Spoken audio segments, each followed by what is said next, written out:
Whatever your skill or experience level is as an angler, you deserve a fishing reel that contributes to your success and satisfaction on the water and never detracts from it. From the makers of St. Croix Rods, Seven Reels, spelled Seviin, is born of 7 decades of design and manufacturing expertise, industry-leading angler support, and the American family ownership dating back to 1977. Seven Reels are designed and crafted for high performance and unrelenting reliability. Verified at least 16 different ways by extreme torture testing at Seven's one-of-a-kind Park Falls, Wisconsin laboratory. Seven Reels are also proven on the water by the most demanding professional guides and tournament anglers. So by the time a seven reaches your hands, it's ready for anything you throw at it. Guaranteed by the best and easiest warranty in the industry. Disappointment happens, but there should never come as a result of your reel. Seven Reels are tested, proven, and guaranteed to be the most reliable on the planet. Check out the entire lineup at sevenreels.com. Hey folks, thanks for tuning in to another episode of Real Talk Fishing with No Limits, brought to you by Seagar High Performance Braid, Seven Reels, and Clean Cut Cutting Boards. Today, this is going to be kind of short, kind of sweet, but we are approaching that time of year. It's summertime, and there's a few things we need to talk about as we roll into the extreme boating season. As you can see, I'm in my camper, coming at you from the guide house this summer, the camper.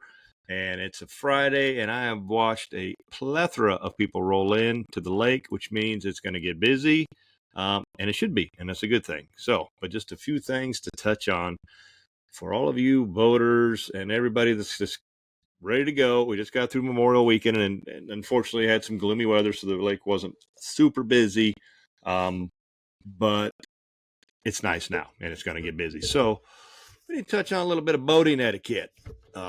As a guide, I'm on the water almost every day, all summer long, and I see it all, good and bad. So a couple things just to help everybody out there. And a lot of it, I think, is just guys, they just don't know, right? I get it. You only fish a few times a year. You're on the weekends, all day. A lot of, out-of-staters, just fun fishermen. Awesome. That's the whole point. Get out there, have fun.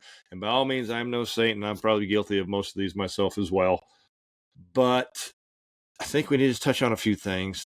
So, and probably a lot of you are listening, just need a reminder. You're probably pretty aware, pretty good at this stuff, but pass it on to those out there that aren't. Share this with them so they get a little bit of a better understanding. It's going to make your life, my life, and hopefully theirs a little better on the water. You see this all over. You see this happen in bass fishing tournaments. The live coverage, you'll see a Karen, right, getting on the bass guy because he's pitching a dock. But guess what? He can pitch that dock all he wants. It's public waters. It's everybody's, right? But we just need to share and respect each other's space, and kind of what they got going on out there. And they're just fish, man. They're just fish. So with that being said, just first thing, let's start at the boat ramp. When you see people struggling, and it's inevitable, you're going to see somebody struggling, don't laugh. Don't get your phone out and record it. As comical as that is sometimes, help them. Go give them a little guidance. Obviously, if you're on the water waiting to get out, it's a little tough.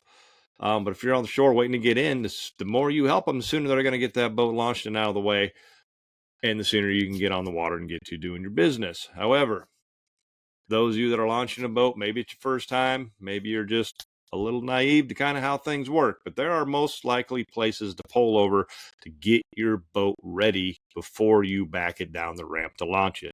When you take up that space to back your boat down to get it ready to launch, put in the water, now is not the time to go grab your cooler, to go grab your floaties and everything else and start loading the boat.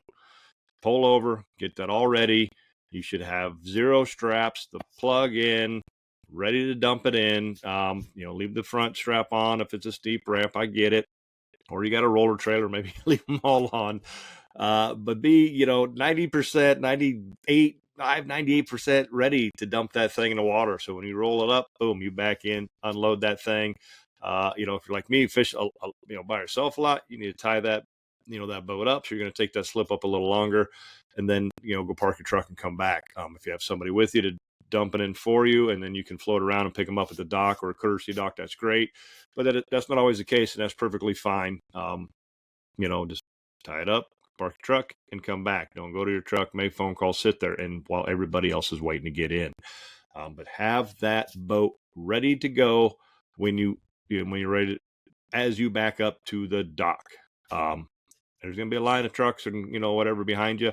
Don't get upset if they go around you when they're ready, because if they're ready, they're ready, and if you're not, you're not. So I think it's perfectly fine to go around someone who's just wave at them, be like, hey, I'm cool, and they should be like, yep, I'm going to need 5 more minutes, or maybe they got to go make a bathroom break, whatever the case is.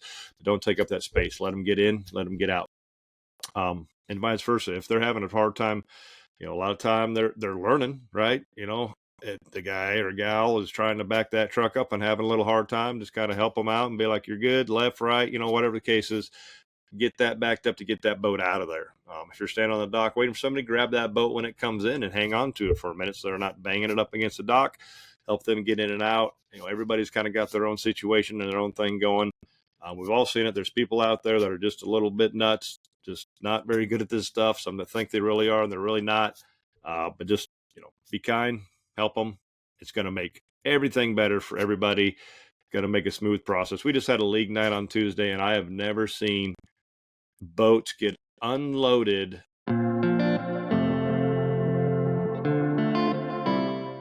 Hey folks, Brian Short here with Clean Cut Cutting Boards. This thing is awesome. I always carry one along with me in the truck for days like today where I find myself just getting off the water.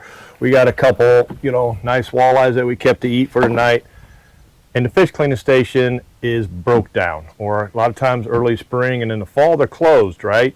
A lot of places people don't have fish cleaning stations, or whether you're somewhere really remote, you're back at your cabin or your camper, you find yourself after a good day of fishing, you got some fish to clean, and you don't have anywhere to do it.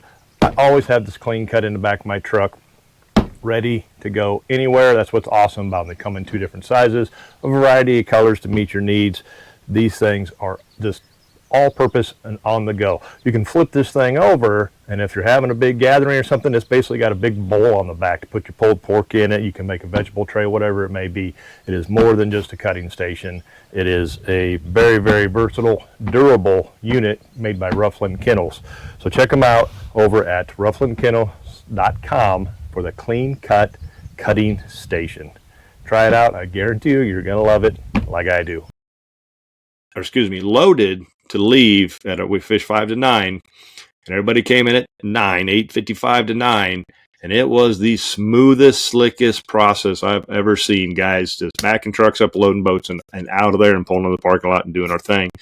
And it just kind of caught my eye as I was the one backing the truck up. We took Scott's boat and just looked around at how fast and efficient every one of these guys was. Now, granted, they all fish a lot. I mean, they do it a lot, but it was just everybody waited, and it just bam, bam, bam, and it was constantly like 3 or 4 trucks pulling out at the same time. As soon as they pulled out, new ones pulled in, and I swear it didn't take 5 minutes to pull 20 boats out of the water. It was super, super fast. So that's kind of it for the boat dock stuff. So as a guide, we kind of see it all, and we get a little bit more attention, and that's understandable when you got your boat wrapped or people just know who you are. I get it. You're from out of state. We're up here on the Missouri River at Lewis Clark Lake in Yankton, South Dakota. A lot of Nebraska, a lot of Iowa. A few Minnesota folks come over, obviously, earlier in the year when their seasons are closed. They get real heavy up in Chamberlain. And that's great. Bring it. Non-residents come here. Let's go fishing. We will gladly take you out, book a trip at thewalleyeguys.com. But if you want to be that guy that just wants to follow us around, try to figure it out, good luck. My boat goes about 70. I'm going to guess yours may not necessarily. And we will probably leave you in the dust. We have some things we do when that situation happens, but we're on a system where there is no hiding and there really is no secrets in fishing anymore. And that's fine. We do a lot of fishing reports. We had to back those off last year due to a lot of not respecting some boundaries and privacy of paying individuals. And I'm talking, I get it. This is all our own water. We all got to share it. But when I can stick my rod tip out and poke you in the eyeball, you're a little too close. And you're ruining these people's day. And that's not cool. So we did not feed you any more information. We stopped posting pictures on Facebook. We stopped giving all the local places and radio shows fishing reports because it's kind of like, a few bad apples ruin it for everybody. And That's exactly what happened. This year, we're off to a good start. It's getting busy. Fishing's getting good. It's inevitable. It'll happen, and we'll just deal with that as it goes. It's just kind of part of the business and the beasts. But, and I get it. You're going to see some boats. You've never been somewhere. You want to get to those fish and figure it out as fast as possible. Maybe you did some research before you showed up. Feel free to call or send an email. We'll put you on them. Go to walleyeguys.com, fishing reports. There's some, general information out there that's going to help you to a point. Like I said, last year we had to stop that because that's it. Tired of helping you if you're going to abuse it. So, but once again, we're on a system where you can't hide. So it doesn't take long to kind of figure out where a bite is because there's 12 boats here, 10 boats there. Doesn't always mean they're catching them. You get a guy shows up, goes out real early, hits a spot, next guy's going, sees a boat, he just goes there. No idea if there's fish or not. But next thing, by 7:30, there's 8 boats there. And, lo and behold, there's no fish, but they don't know. Y'all got really good electronics most likely on your boat, and they work. And if they say there's no fish, there's no fish. So use your electronics and don't use other boats. We're all guilty. We show up somewhere we've never been. We're like, maybe there's a bite over there. There's 20 boats fishing. Sure, go check it out. And maybe it is the hot spot. But I will tell you, if you get away from those, or at least further outside of those packs, you will get bigger fish, more fish most likely, but definitely bigger fish. But you're out there, just have a good time. And if there's room, that's cool. Go to those pods, those community holes, whatever it may be. But just give everybody a little space and courteous. Talk to the boats, when they're coming at you, whether you're trolling or, pulling bouncers, whatever the case may be. Just let them know I'm going left, right, inside, outside.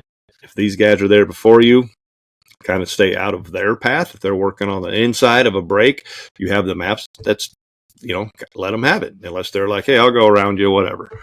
Kind of last guy to show up. You kind of get the last, little spot until the guys roll out and you can work your way in.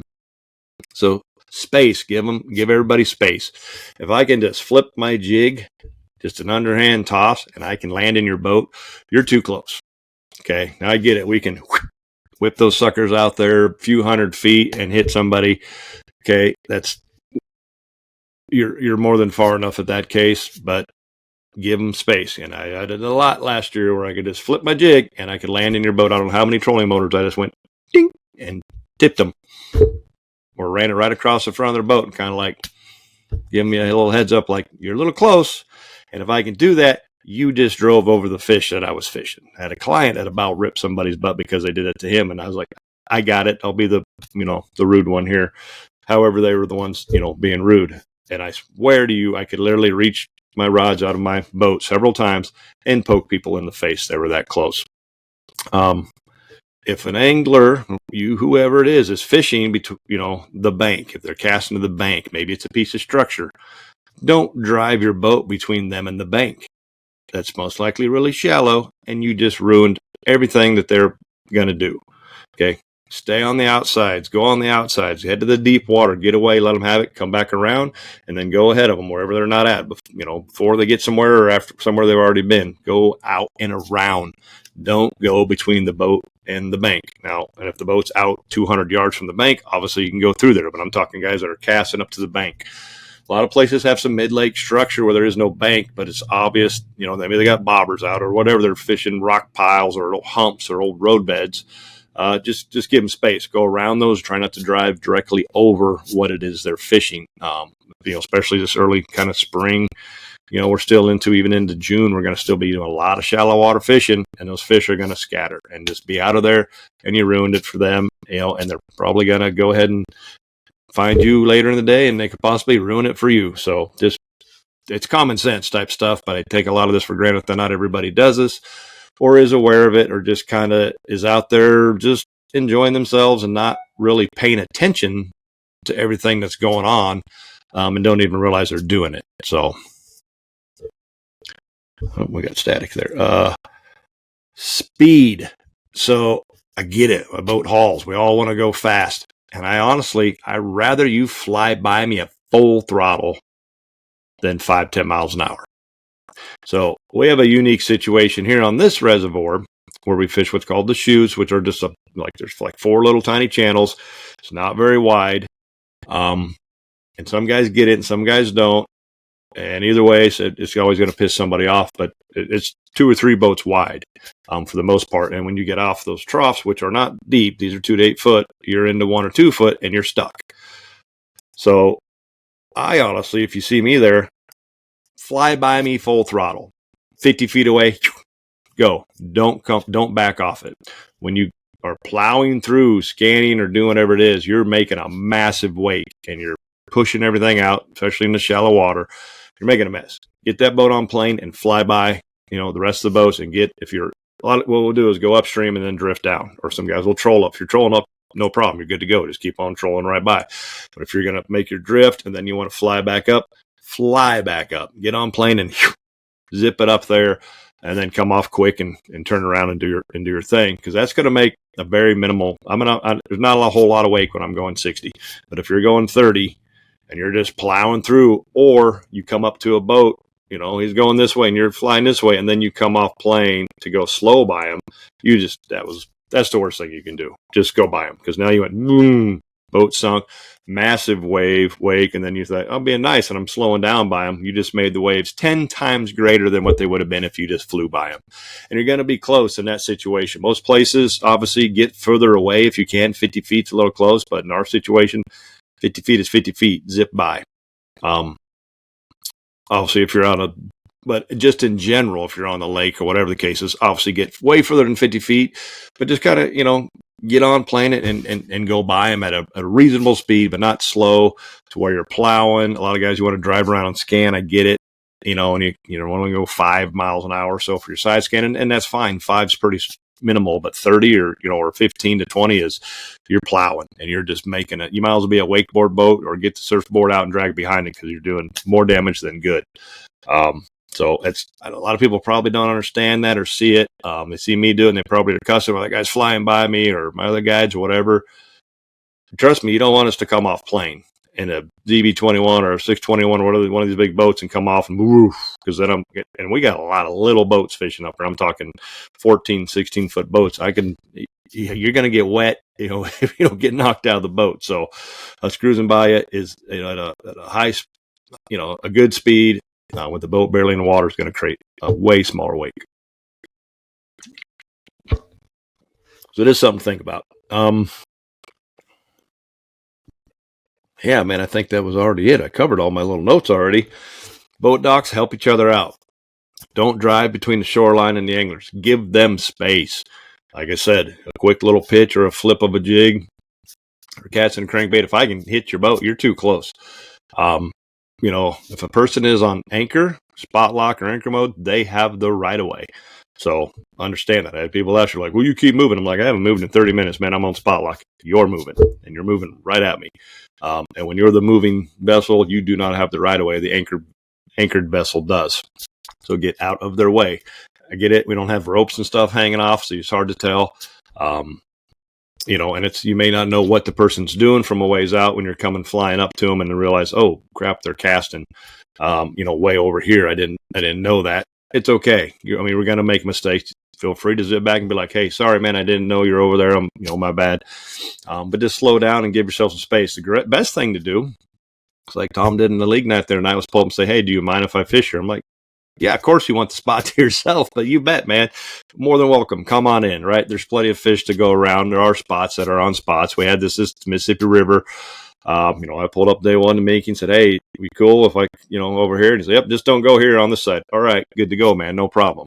I think there was a lot of that. JJ had guys coming up on him, and once somebody left, and they asked, hey, is it cool if I come over here? You can say whatever you want to say, and that guy can do really whatever he wants to do, but it's going to go a long ways if you just throw him up, hey, man, or guy, gal, whatever the case is, do you mind if I fish, over here, or have you fished? I had a local on the Mississippi come up and wanted to fish the spot I just did. He said, are you bass fishing? I said, no, because I was casting crankbait, so I'm sheephead fishing, apparently. I said, nope, knock yourself out. Go right around me. And he went right up there and made a few casts, and he realized why I wasn't there no more. He didn't catch nothing left, but that's it. That stuff goes a long ways. It's just, hey, man, and if you screw up, hey, sorry, didn't mean that, my bad. We all do it. I do it. Just move on, okay? Be considerate of others. Give them some space. follow. That's what I was getting on. One more little note. So as guys, we come out, there's days we put the boat in the water and there's boats sitting out there floating around waiting for us to leave so they can follow us to a spot. Scott had an instance where he had 3 guys with handheld radios scattered all over the lake trying to figure out where he was going at in the morning. So we go up with the chutes. People want to try to follow you into certain aspects to get the trails. I'll just tell you right now, the Humminbird Lake Master Chip, it has the trails. Follow them. It's pretty simple. So to a point, and we're not even running 20 miles up. We're just talking the west end of the lake. If you get a bird, get the Lake Master in there, you got the routes. Just follow them. So I highlight my shallow depths, and then I can see the gaps, and I just hit the gaps. And then I auto chart live them every year, and then there you go. You're all set up. But we get followed a lot. We'll have clients, and then they'll have their buddies try to follow us throughout the day. And I always tell them, no, and some guys ask, and some guys will charge too. A follow boat. Okay, there's a big group. I only have room for 3 or 4 of you, but you have your own boat. Yeah, that's fine. You can follow. What you're learning in the boat is paramount to what the guy's following. They may not catch nothing, and you'll catch them. And I get it. You're going to hire a guide your first day out on your 3-day trip. Do it all the time. I recommend it. Gladly, we're going to go show you spots, show you what techniques or way to catch fish, and then we just ask them, hey, I'm going to be out here again tomorrow. I got another group just like you today. They're paying customers. Please just give us our space. Because now I showed you all these spots, and they're always pretty much big enough for several boats anyway. But just give us a little space. Okay. More often than not, they're out there and they're kind of working those same areas. Coincidentally, they're just not having as much luck because there's a little tricks, and there's a reason people hire guides. So, but these people are paying good money. Give them their space. Let them enjoy their day. We're going to give you space so you can enjoy your day. Happy to talk to you on the water, help you out. Yes, we're on. We're catching a few here. It's a good day. Try this, slow down, speed up. We'll gladly share all that information. We want everybody to catch fish and enjoy their time out there and be safe. It's pretty simple, man. Fishing is fun. So you need to have fun. It's not a combat sport. We don't need to be out there fighting over, whatever the case is. It does suck when you got a spot on spot and you roll out in the morning and somebody's sitting on it. Well, come back later because he or she's going to be gone sooner or later. And those fish may not have been there in the morning, and they'll show up in the afternoon. It's just kind of the way it is. If you're booking trips, I always tell people go for the weekdays because this lake gets chaotic. So to the recreational boaters that make this lake chaotic, awesome. That's what the lake is for. It's the lake life. It's fun. It's jet skis. It's sailboats. It's wakeboard boats. It is tubing, and this is a zoo. And we fish on the further west end to stay away from it all summer. And it's good fishing, but there's great fishing on the east end. You just can't fish it because of boat traffic. Now, most of that doesn't get too heavy until afternoon, after like 2 o'clock or so when the sun's out and it's the heat of the day. And by then we're kind of wrapping up anyway. Jet skis, you don't need to drive circles around our boats. There's nothing cool about it. There's not a fishing guy, angler out there that enjoys that and thinks, oh, neat, look at that jet ski. I want to watch him go circles around my boat. I get it if I'm flying down the lake and you want to go jump over my wake or whatever. I care less. But when we're fishing, you don't need to drive circles around us. Nope, it's not cool. You're not impressing anybody. It's actually quite the opposite. So, and for you, those in kayaks, especially on this lake, awesome. Kayaks are cool. When you launch your kayak at one of the 2 major boat ramps here and you're piddling around that, understand that boats are coming in and out of that, and they're going to be coming in probably pretty fast, and then they're going to come off plane and make a big wake. That's not their problem. There's a lake behind the dam just for kayaks where we can't go with our big motors. Okay, electric motors only. So if you're going to go out here and be on the shorelines and what have you on a weekend, you obviously need to have your life jacket on, but just be prepared because there's a place for the kayaks, and this is probably not it. Today was a flat, calm, beautiful day. I seen a kayak way out in the middle of nowhere. That's good to go. It wasn't too busy. They were probably fine, but a lot of them hang around kind of the boat launch area. And I'm like, that's the wakiest place to be hanging out. So, get up kind of shallower and away from a lot of the main traffic, and you'll probably be fine. Or go to the Lake Yankton here behind the dam where it's a kayak, friendly system. So, but you kayakers, you get it. You got some pretty Gucci kayaks out there now. I don't do it, so I don't know how well they take those waves. I see them, and they all seem to be pretty good. But I'm sure it's frustrating as hell when we come flying by and and a lot of times you can't even really see them with a lot of this boat traffic. So, and this boat traffic is bad, and that's what kind of concerns me more than anything, is just seeing them, because there's some people that aren't paying a whole lot of attention. All right, we all seen the parties on the lake and what gets going on, and accidents happen. So, recreational boaters, be more mindful of that when you go onto the west and you're beaching your boats and partying. That's fine. It doesn't happen until later in the afternoon. It's really, you're usually okay. You're doing some damage to the ecosystem there, but that is what it is. We can't tell you not to do it. But they're probably as guilty, if not more, than some of the other anglers getting too close and doing stuff, or you're fishing on a spot and they literally come up in front of you and just beach their boat, jump out and start swimming and playing and doing whatever. I actually watched a gentleman and I were fishing. My wife was with me, and I believe it's his wife, fishing a little area. This is a few years ago, and I just blew my mind. And a pontoon came up, asked how the fishing was. It was pretty good until that pontoon came up. Went a little ahead of us, anchored his boat, jumped out, dog, kids, everybody, right over the bit of structure we were fishing. It's unbelievable. So this guy kind of moved and kind of used his trolling motor, went around, and two little girls swam over to his boat. So I thought, well, this guy must be their uncle or something. Hanging on the side of his boat while he was fishing. Eventually they let go, and then he came back around, and it seemed weird, and I hollered at, said something to him, and he's like, "You know them?" And he's like, "No." So we all packed up and left. I'm like, really? You let your children just swim over to some stranger's boat and hang on the side of it while he's moving it with his trolling motor and fishing? That ain't cool. So some of this stuff, we see it all, man. It blows my mind. Don't be that guy. That's what I'm saying. So other than that, have fun. Be out there. Reach out if you got questions. You want to know what the bite is doing. As long as you respect kind of everybody's fishing out there, not just, this isn't like guides bitching about whatever. We get it. It's open. It's public water. It's free reign. We're working. We don't come to your workplace and sit there and hound on you 10 feet away at your counter or whatever it is. It's the same thing. There's, paying customers.